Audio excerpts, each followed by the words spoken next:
The freezing wind howled like a wolf pack on the hunt as Rebecca Foster stumbled through the snow, her bare feet burning with cold, leaving crimson footprints in her wake. It was madness to run in such conditions, but staying meant certain death. Behind her, the glow of Willow Creek saloon lights faded into the swirling white darkness of the Montana winter of 1876. Rebecca's lungs screamed for relief as she pushed forward, her thin cotton dress offering no protection against the merciless elements. She had fled with nothing, no coat, no boots, not even a shawl, just the clothes on her back and the desperate hope of escape. "I'll die out here," she whispered, her voice immediately snatched away by the wind. Her toes had gone numb, a blessing perhaps, as it dulled the pain of cuts from hidden rocks and branches beneath the snow. But she knew enough about winter to understand that numbness preceded frostbite, and frostbite preceded death. The sound of hoofbeats cut through the howling wind, and Rebecca's heart sank. Had Thomas found her already? She tried to move faster, but her legs betrayed her, buckling beneath her weight as she collapsed into the snow. "Please, not like this," she prayed, trying to force her frozen limbs to move. The rider approached, his horse's breathing visible in the frigid air. Rebecca closed her eyes, preparing for the worst. But instead of Thomas's drunken curses, she heard a different voice, deep, concerned, and unfamiliar. "Good Lord, miss, what in tarnation are you doing out here?" Rebecca opened her eyes to see a tall figure dismounting from a sturdy palomino. His face was partially obscured by a bandana pulled up against the cold, but his eyes were visible, sharp, blue, and alarmed. "Don't take me back," she managed to say through chattering teeth. "Please." The stranger crouched beside her, taking in her state with a quick glance. Without hesitation, he removed his heavy wool coat and wrapped it around her trembling shoulders. "You'll freeze to death out here, madam," he said, his voice gentle but firm.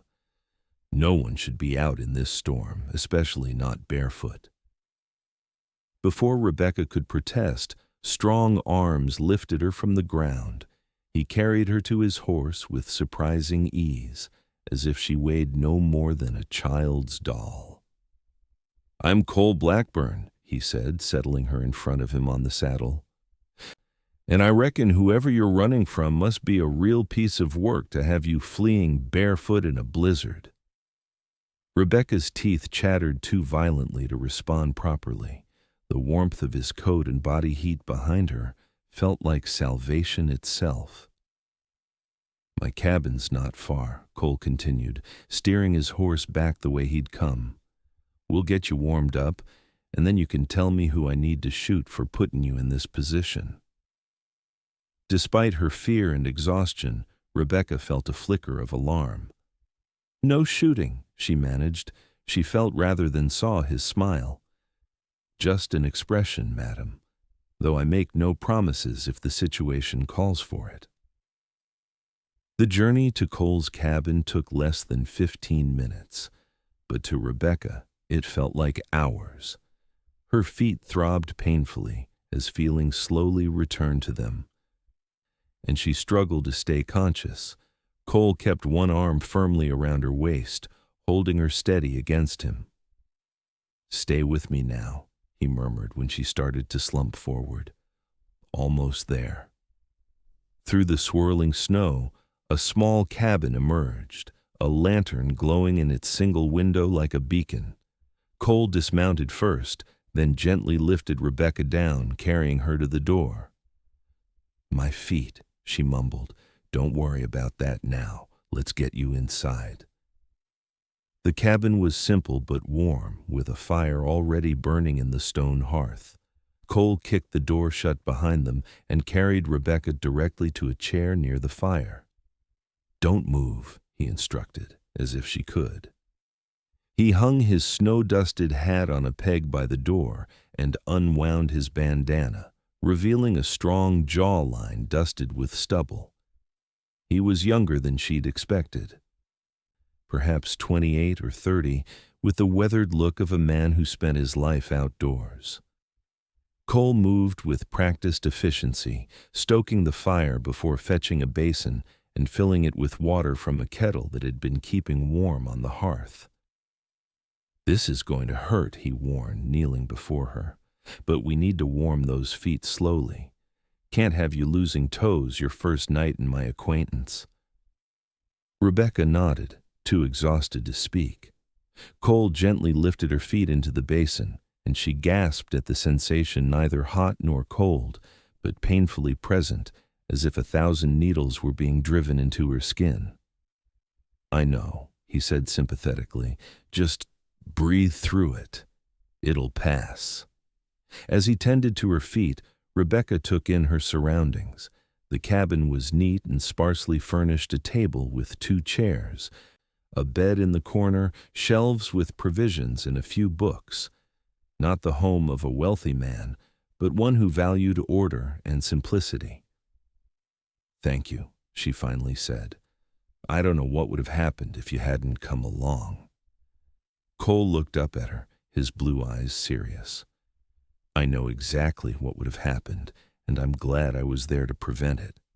He paused.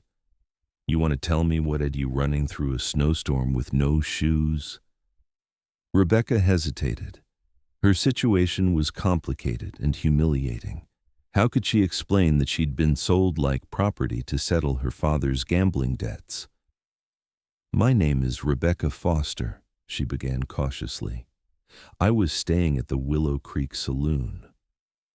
Understanding dawned in Cole's eyes, but not judgment.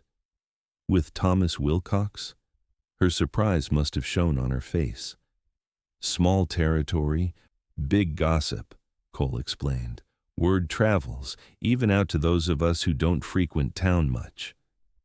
"Then you know he's not a good man," Rebecca said quietly. Cole's jaw tightened. "I've heard enough. Was it him you were running from?" Rebecca nodded, sudden tears springing to her eyes.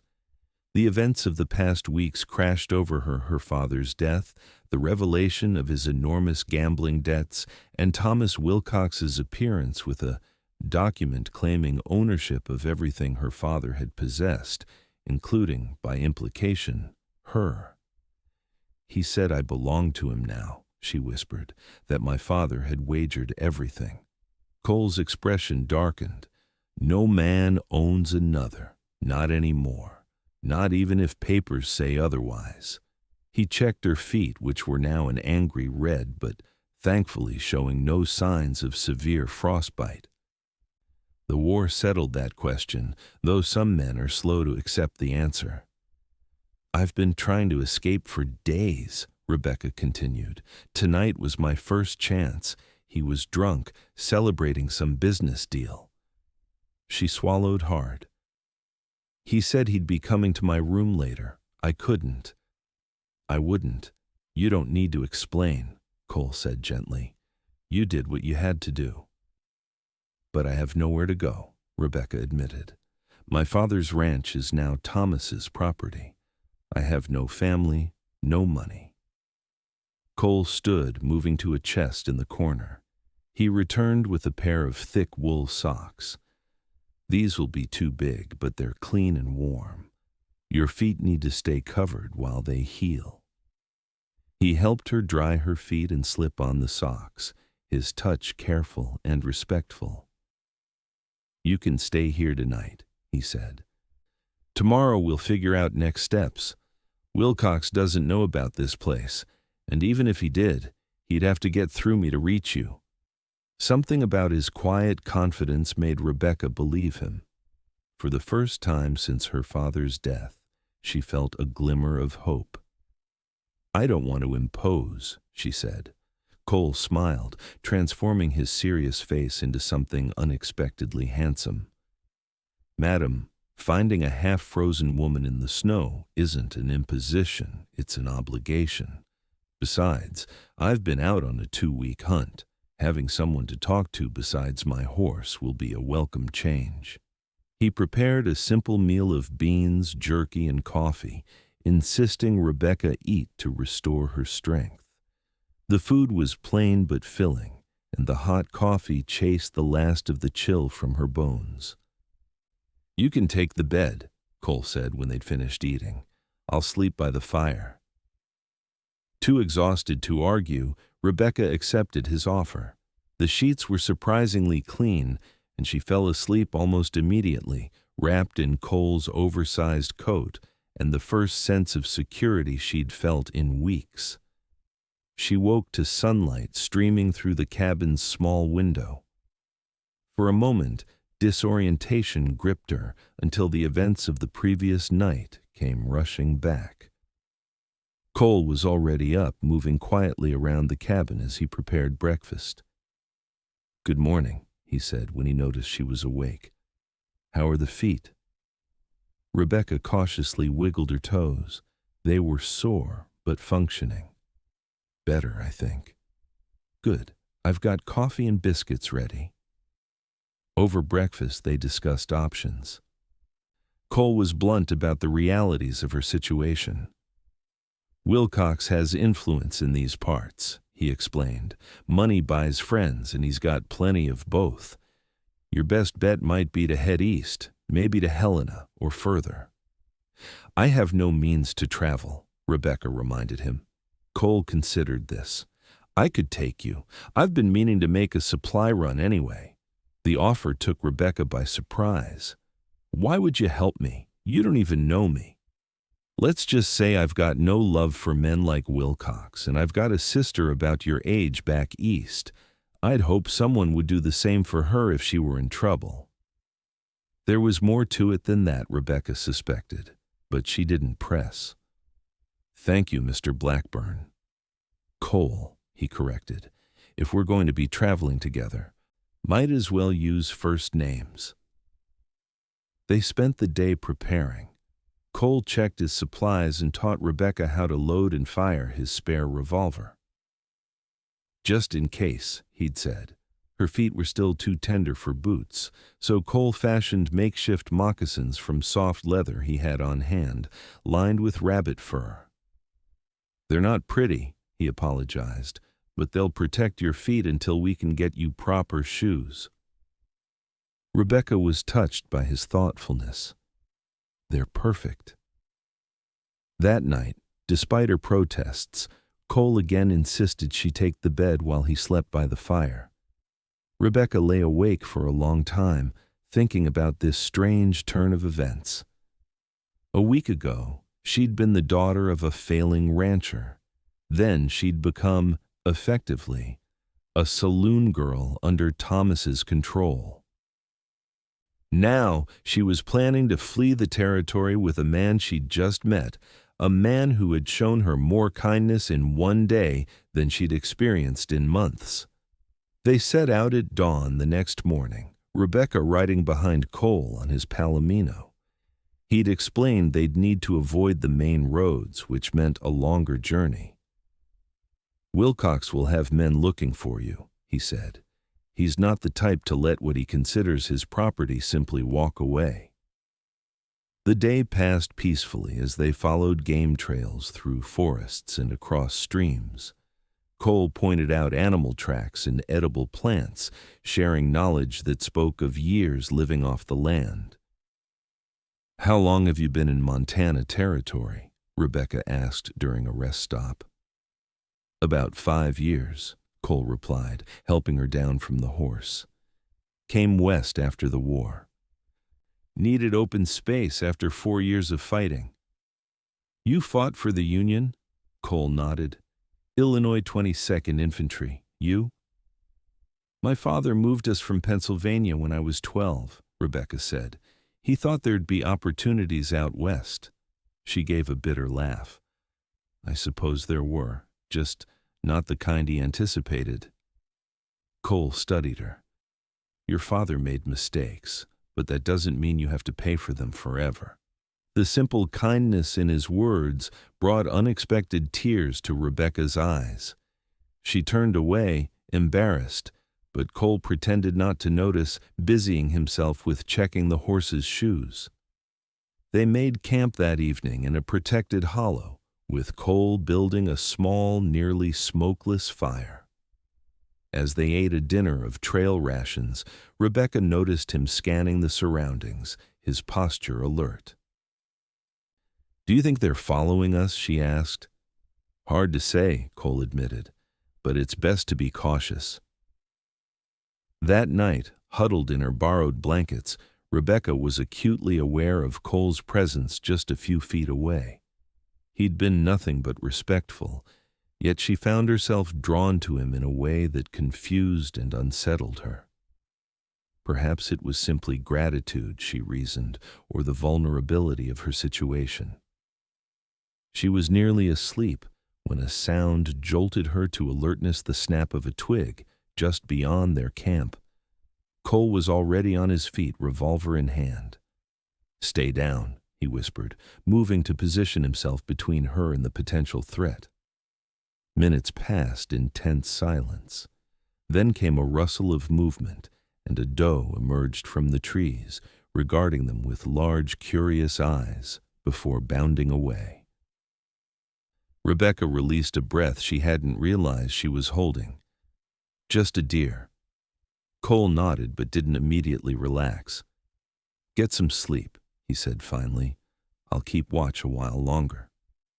In the morning, they continued their journey, but Cole's mood had shifted.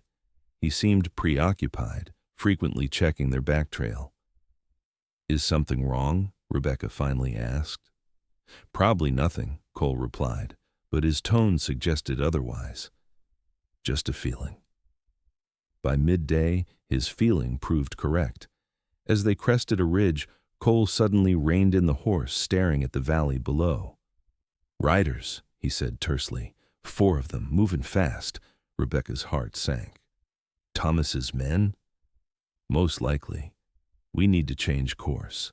He turned the horse sharply, heading into denser forest where the terrain would make tracking difficult.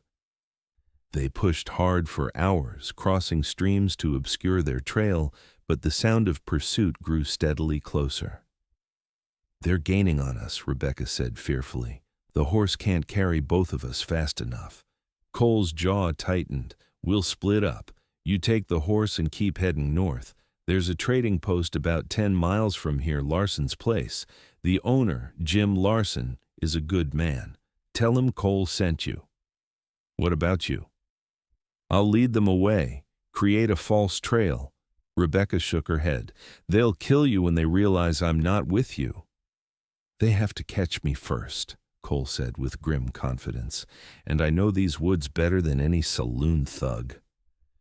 Before Rebecca could protest further, they heard voices much closer now. Cole quickly dismounted and helped Rebecca into the saddle. "Head north by that peak," he instructed, pointing to a distant mountain. "Don't stop until you reach Larson's." "I can't leave you," Rebecca insisted. Cole's eyes softened. "You can and you will. I didn't pull you from a snowstorm just to see you dragged back to Wilcox." On impulse, Rebecca leaned down and kissed him, brief but fierce. "Be careful." Something shifted in Cole's expression, but there was no time to analyze it. He slapped the horse's rump, sending it forward, then turned and ran in the opposite direction, making as much noise as possible. Rebecca rode hard, fighting tears and the urge to turn back. The forest eventually gave way to open country, and she kept the mountain peak Cole had indicated in sight, pushing the tired horse as much as she dared. As dusk fell, she spotted smoke rising from a cluster of buildings, Larson's trading post, she hoped. She approached cautiously, relief washing over her when she saw the weathered sign confirming its identity. An older man with a silver beard emerged from the main building as she rode up. "Help you, miss?" he called. "Are you Jim Larson?" Rebecca asked, her voice hoarse from the cold air. He nodded, his expression curious but not unfriendly. "Cole Blackburn sent me." she explained. We were being pursued. He stayed behind to draw them off. Understanding and concern crossed Larson's face. Come inside quickly. That's Cole's horse, isn't it? Where exactly did you leave him? As Rebecca explained the situation, Larson's wife, Martha, brought her hot tea and insisted she sit by the fire. The trading post doubled as their home, with a small store in front and living quarters in back. Cole's a good man, Larson said. Saved my life once when some trappers got rowdy. If he sent you here, you're welcome to stay as long as needed. I'm worried about him, Rebecca admitted. There were 4 men chasing us. Larson exchanged a look with his wife. Cole can handle himself, but I don't like those odds either. I'll send my boy to check on him at first light. No need, came a familiar voice from the doorway. Rebecca turned to see Cole standing there, dusty and exhausted but very much alive. Without thinking, she rushed to him, throwing her arms around his neck. He stiffened in surprise, then cautiously returned the embrace. You're safe, she breathed. Told you I know these woods, he replied, his voice rough with fatigue. Over Rebecca's shoulder, he nodded to Larson. Jim, Martha, sorry to arrive unannounced. Any friend of yours is welcome here, Martha said warmly. Sit down before you fall down. You look dead on your feet. As Cole sank gratefully into a chair, Rebecca noticed a dark stain on his shirt sleeve. You're bleeding. It's nothing, Cole dismissed. Bullet grazed me when I was leading them away from your trail. Martha immediately fetched her medical supplies while Larson poured Cole a generous measure of whiskey. Drink, he instructed. Then tell us what happened. Between sips of whiskey and winces as Martha cleaned his wound, Cole recounted how he'd led Thomas's men on a wild chase, eventually doubling back and setting up an ambush. I didn't kill them, he clarified, seeing Rebecca's alarmed expression. Just convinced them to reconsider their employment situation. One took a bullet in the leg, another might be nursing some broken ribs. The other 2 decided dragging you back wasn't worth dying for. But they'll tell Thomas, Rebecca said worriedly. By then we'll be long gone, Cole assured her. Larson, we need to get to Helena. Can you spare a wagon? For you? Of course. But not tonight. You both need rest, and Helena's a 3-day journey. That night, Martha showed them to separate rooms in the living quarters. The space was small but clean, and Rebecca nearly wept at the luxury of a real bed with fresh linens. Before sleeping, she found Cole sitting alone by the main room's fireplace. Thank you, she said quietly, sitting beside him. Again. Cole shrugged. Anyone would have done the same. No, Rebecca disagreed. They wouldn't. Most would have left me to die in that snow, or worse, taken me back to Thomas for a reward. Cole was silent for a long moment. I know what it's like to be trapped, he finally said, to feel like you're someone else's property. During the war, I was captured at Shiloh, spent 8 months in Andersonville prison. Rebecca had heard of the notorious Confederate prison camp. I'm sorry, she said softly. It changes you, Cole continued, makes you understand what freedom really means. When I saw you running through that snow. He trailed off, then looked directly at her. No one deserves to be owned, Rebecca. Not ever. The intensity in his eyes made her breath catch. On impulse, she reached for his hand, and he didn't pull away. What happens when we reach Helena? She asked. That depends on you, Cole replied.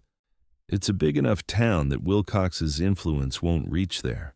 You could find work, start over. And you?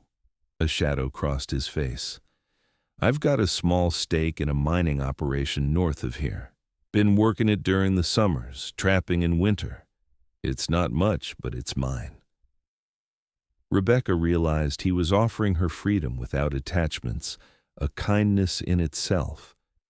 But something had shifted between them during their journey, something neither had acknowledged. "Cole," she began hesitantly, "I don't want to be a burden to you, but I also don't want to say goodbye in Helena." His hand tightened around hers. "I'm not good with words," he admitted, "and I've been alone a long time. But if you wanted, that is, if you thought you might—" He stopped, frustrated. "Hell, I'm making a mess of this," Rebecca smiled. "You're doing fine." The journey to Helena took 4 days, not 3, delayed by spring flooding that forced them to take detours. They traveled in Larson's sturdy wagon, with Cole's Palomino tethered behind. The time together allowed them to learn about each other in ways their desperate flight hadn't permitted. Rebecca shared stories of her childhood in Pennsylvania, her mother's early death, and her father's slow descent into gambling and drinking after they moved west. Cole spoke of his Illinois upbringing, his experiences in the war, and his decision to seek solitude in Montana territory. "I didn't plan to stay," he confessed as they made camp on the 3rd night. "Thought I'd move on to Oregon or California eventually, but something about this land got under my skin." "I understand," Rebecca said, looking at the vast landscape around them. "It's beautiful, in a wild way." "Like you," Cole said unexpectedly, then immediately looked embarrassed. "I mean," Rebecca laughed, delighted by his discomfort. "I'll take that as a compliment, Mr. Blackburn." Their arrival in Helena marked a turning point. The territorial capital was larger and more developed than Willow Creek, with proper streets, businesses, and even a theater. Cole found them rooms at a respectable boarding house, insisting on separate accommodations despite the additional expense. "Your reputation matters," he explained when Rebecca questioned the necessity, "especially if you're staying." They spent several days exploring the city, with Cole helping Rebecca inquire about employment opportunities. The owner of a dressmaker shop expressed interest in hiring her, impressed by Rebecca's fine stitching, visible in the repairs she'd made to Cole's coat. "It's honest work," the woman, Mrs. Davis, explained, "and I could use someone with steady hands and an eye for detail." That evening, Cole and Rebecca celebrated with dinner at the city's finest restaurant, a far cry from trail rations and Larson's simple fare. As they walked back to the boarding house under a canopy of stars, Rebecca could sense Cole withdrawing, preparing himself for their inevitable parting. "I leave tomorrow," he said as they reached her door. "Need to check on my claim before the summer rush." Rebecca nodded, fighting disappointment. "I understand." Cole shifted uncomfortably. "You'll be all right here. Mrs. Davis seems like a good sort, and the boarding house is safe." "Yes," Rebecca agreed, though her heart wasn't in it. After an awkward pause, Cole handed her a small pouch that clinked with coins. "Just to get you started," he said gruffly, "until your first wages come in." Rebecca wanted to refuse. His generosity had already far exceeded any reasonable expectation, but she recognized the gesture for what it was, his way of ensuring her security even in his absence. "Thank you," she said, accepting the pouch. Their fingers brushed, and for a moment neither moved away. Then Cole stepped back. "Goodbye, Rebecca," he said formally. "I wish you well." She watched him walk away, a heaviness settling in her chest. After everything they'd been through, was this how it ended? A polite goodbye and separate paths? In the morning, Rebecca rose early and made her way to the livery stable where Cole had boarded his horse. He was there, as she'd expected, preparing for departure. He looked up in surprise when she entered. Rebecca, is something wrong? Yes, she said firmly. Something is very wrong. Cole's expression grew concerned. What happened? You happened, Rebecca said, approaching him. You saved my life, protected me from Thomas, brought me to safety, and now you're just going to ride away? Cole's face showed conflicting emotions. I thought it was what you wanted. A fresh start, independence. I do want independence, Rebecca acknowledged, but not from you. She took a deep breath, gathering her courage. Cole Blackburn, I think I'm falling in love with you. The silence that followed seemed endless, though it lasted only seconds. Then Cole stepped forward, gently taking her hands in his. I've been falling since I found you in that snowstorm, he admitted quietly. But I didn't want to trap you again, right after you'd escaped one man trying to own you. Rebecca's heart soared at his words. There's a difference between being trapped and choosing to be with someone, she said, and I choose you if you'll have me. Cole's response was to pull her close, his kiss answering more eloquently than words. When they finally parted, Cole pressed his forehead to hers. I can't offer you much, he warned. My cabin's small, the mining claim might never pay off, and winters are harsh up there. Rebecca smiled. I survived barefoot in a blizzard, remember? I think I can handle harsh winters. Is that a yes, then? It's a yes, Rebecca confirmed, but on one condition. Cole raised an eyebrow, waiting. We get married before we leave Helena, she said. I've had enough of impropriety to last a lifetime. Cole laughed, a sound of pure joy that Rebecca had never heard from him before. I think that can be arranged. There's a judge in town who owes me a favor.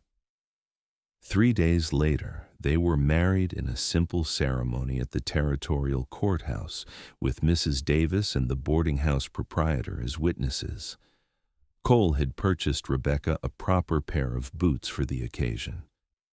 So you never have to run barefoot again, he'd said, and a simple silver ring that represented, he explained, not ownership but partnership.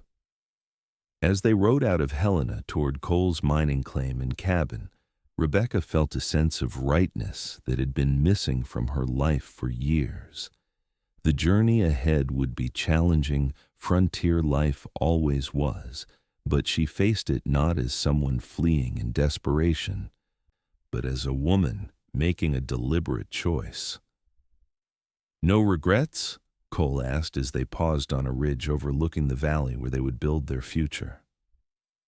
Rebecca shook her head, smiling up at the man who had wrapped her in his coat and carried her away from danger into a life she could never have imagined. Not a single one.